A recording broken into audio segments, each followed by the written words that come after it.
नमस्कार। हमारे देश की राजनीति में आजकल एक परंपरा चल रही है कि अगर एक पार्टी दूसरी पार्टी पे कोई आरोप लगाती है तो दूसरी पार्टी उस आरोप का जवाब देने के बजाय पहली वाली पार्टी पे एक नया आरोप लगा देती है। वो आरोप नया भी हो सकता है, पुराना भी हो सकता है। अब बीबीसी का मामला ले लीजिए। कांग्रेस ने बीजेपी पर आरोप लगाया कि आपने डॉक्यूमेंट्री का लिंक्स बैन कर दी, आपने संस्थान पर आईटी से सर्वे करा दिया। इसके जवाब में बीजेपी ने पुराना जिन ढूंढ निकाला और कांग्रेस को 1970 की याद दिला दी। कहा कि आपकी इंदिरा गांधी ने भी तो 2 साल के लिए बीबीसी पर बैन लगाया था। तो चलिए राजनीति को थोड़ा साइड करते हैं और वो कहानी जानते हैं कि इंदिरा गांधी ने बीबीसी पर जब 2 साल के लिए बैन लगाया था, ये बैन क्यों लगाया गया था। आइए इस वीडियो में इसे समझने की कोशिश करते हैं। 1970 में तब इंदिरा गांधी सरकार ने बीबीसी को बैन कर दिया था जब एक शो में भारत की नकारात्मक तस्वीर पेश की गई थी।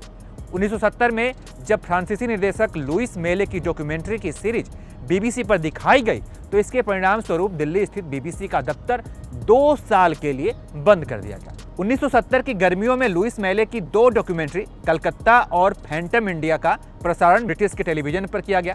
जब टीवी पर यह शो दिखाया गया उसके बाद से ब्रिटेन में जो भारतीय थे उन्होंने इसकी खूब तीखी आलोचना की और जो विरोध का स्वर था वो दिल्ली भी पहुंच गया। और भारत सरकार को जब इसकी जानकारी मिली तब इंदिरा गांधी देश की प्रधानमंत्री थी। इन दोनों डॉक्यूमेंट्रीज में भारत में रोजाना की जिंदगी दिखाई गई थी।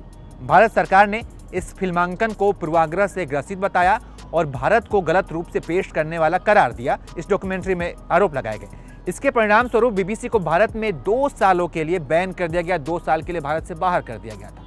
1975 में जब भारत में आपातकाल लागू हुआ तो बीबीसी ने अपने संवाददाता मार्क टूली को दिल्ली से वापस बुला लिया था।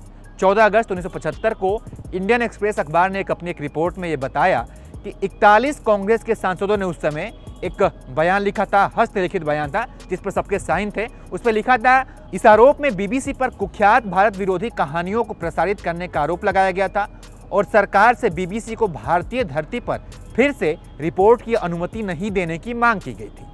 बयान में आगे कहा गया कि बीबीसी ने कभी भी भारत को बदनाम करने और जानबूझकर देश को गलत तरीके से पेश करने का अगर कहीं मौका मिला तो उसको छोड़ा नहीं।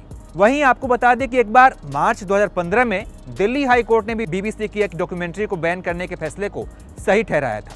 इस डॉक्यूमेंट्री में दिल्ली के निर्भया गैंगरेप के दोषियों से हमदर्दी जताई गई थी, ऐसा आरोप लगा था। वहीं 2017 में एक बार ऐसी नौबत एक बार और आई थी जब बीबीसी को भारत के नेशनल उद्यानों में शूट करने से मना कर दिया गया था। 5 साल के लिए बैन लगा दिया गया था। भारत सरकार के अनुसार ऐसा तब किया गया जब बीबीसी की जंगली जानवरों के शिकार से जुड़ी एक डॉक्यूमेंट्री की वजह से भारत की छवि को गहरा धक्का पहुंचा था। वहीं आपको एक और मामला बताते हैं जब फेक स्टोरी दिखाने पर बवाल हुआ और जून 2008 में भारत सरकार और बीबीसी के बीच एक और टकराव देखने को मिला। बीबीसी ने एक शो में फुटेज दिखाया जिसमें बच्चे एक वर्कशॉप में काम करते हुए दिख रहे थे।